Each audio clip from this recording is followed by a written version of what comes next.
What's the first thing that comes to mind when you think of Netflix? I'd wager it's a global streaming platform that you log into on an almost daily basis to watch movies, series, and documentaries. And with 208 million subscribers, a presence in more than 190 countries, and close to 100 million hours of daily streaming content, why wouldn't you? It's arguably the most popular content platform in the world. But funnily enough, the Netflix of now and the one founded in 1998 are very, very different. Today, we'll draw back those Showtime curtains to reveal the true secrets behind its success and some of the pivotal turning points in its history. What are the keys to Netflix's success? You'll have to watch on to find out.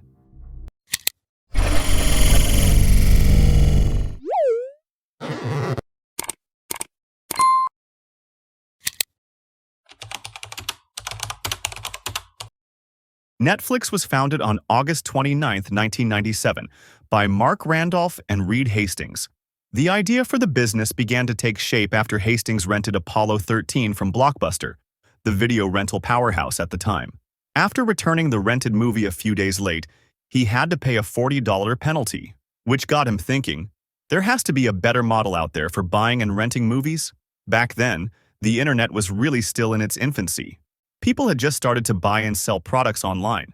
But Randolph and Hastings were somewhat familiar with the space, being impressed how Amazon leveraged the internet in selling books, and were supremely confident in its potential. If it works for books, why not for DVDs? So they gave it a shot. They set up a website where people could browse and order, and Netflix would post them to their door. Once they were done, they would simply post the DVDs back to Netflix. However, at that time, Netflix had many detractors. Practically everyone told them it wouldn't work. And the truth is, they had a point. Here's why. Streaming didn't exist, or anything like it for that matter, so we watched movies on VHS, DVDs, which were then sent to customers by mail. It was not an innovative business model. There were agreed return dates and penalty rates for late rentals. There was fierce competition. Blockbuster had thousands of popular, frequently used brick-and-mortar stores at the time, though digital transformation would soon see that quickly change. Days of waiting to receive your DVD. Not great. Especially considering you could nip to the closest Blockbuster if you wanted to watch it. Was there real value being provided to customers? The economic model. In the case of DVDs, you paid $20 for a movie and rented it out for, say, $4 a go. That means it took you about 5 days to break even. However, that wasn't the case for mail order rentals. You had to wait up to 10 days before being able to rent the DVD again, meaning it could take a month for you to recover that initial $20 investment, not including postal costs.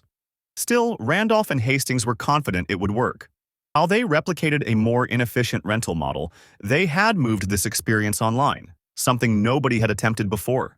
It's very easy to look back and criticize their mistakes with everything we know today. The truth is that before the year 2000, the mere fact of being able to rent DVDs was revolutionary.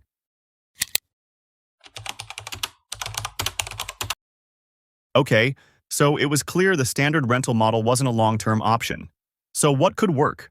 How could they monetize this online rental business? And then it suddenly clicked. Sat there surrounded by hundreds of DVDs, the founders asked themselves, why do we keep these DVDs stored here, unused and useless? Why don't we find a way for customers to keep them at home? That way, at least someone is getting use out of them. So they decided to let customers keep the rented DVDs for as long as they liked. When they were done, they would return it in exchange for a different movie. To make this process even smoother, the founders studied their customers' tastes and crafted a personalized list of the movies they'd potentially be interested in.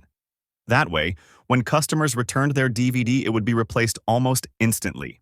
And that's how Netflix went from an a la carte model, where customers paid $4 for each individual movie rented, to a subscription model, where they paid a monthly fee for unlimited access. And you know what? It worked. But of course, with such a dramatic shift in their business model, there were several teething problems to overcome. Quick and sudden growth. Profitability. They had to adjust their calculations to calculate whether running a profit or a loss. It was also difficult to calculate how many films to buy so as not to run out of stock. Assume all customer acquisition costs, CAC. This required a large initial upfront investment. Additionally, they decided to offer a free month's trial so that customers could get comfortable with this new business proposal. So each new client onboarded had significant financial baggage that couldn't be offloaded for some time. hundreds of new customers a week. This was definitely a pivotal moment in Netflix's history. They couldn't continue dipping their hands into the money well, yet their customer growth was skyrocketing. So the only solution was to sell the company. They had to find someone more financially capable who could take advantage of all this growth while absorbing the upfront costs. Someone like Blockbuster, perhaps. Indeed, Randolph and Hastings offered it to them, but CEO John Antioco famously laughed them away.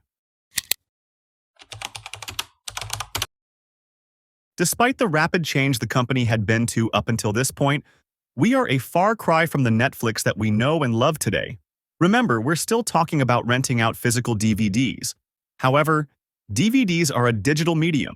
People were starting to figure out how to download and upload movies to the internet. Netflix was fully aware of what was going on. They knew a change was imminent.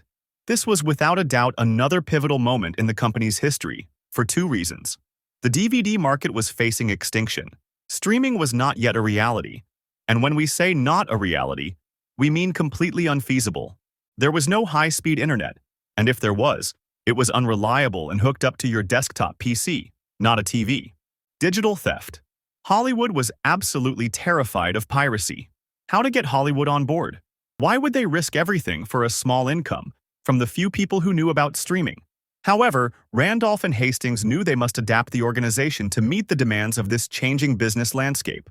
For this reason, they focused on the customer experience, developing their own algorithm to better understand the individual tastes and differentiate themselves from potential competitors. When streaming did become a reality in 2007, Netflix had two fundamental strengths. It became a much more scalable business. They reduced the cost of distribution to something negligible. It broke barriers. Netflix opened international borders, something unthinkable with their previous model. Netflix made its way into the world of streaming by buying licenses to material from other producers. While they were the first to do it and enjoyed an enormous amount of success during the early streaming days, other companies soon began to get in on the act. With the marketplace beginning to boom, content producers began to ask themselves, why are we signing these exclusive rights deals with Netflix? So they began expanding their content to other platforms so users could access that same movie from multiple content platforms, not just Netflix. For the first time since 2007, there was now no standout reason to specifically subscribe to Netflix. What was Netflix to do? How could they wrestle back an advantage they'd held for so long? The answer was to create their own content owned solely by Netflix. This way, once they had made the initial investment for production, they could control its distribution across different markets. Now Netflix has gone from being a software company to a true media and entertainment powerhouse. Without a doubt, Netflix is a great example of how a small, streaming platform was able to challenge the big Hollywood studios. Who would have guessed that during their early DVD rental days? Mark Randolph himself explains in this masterclass how Netflix went from its humble beginnings to radically transform their business model and become the powerhouse they are today.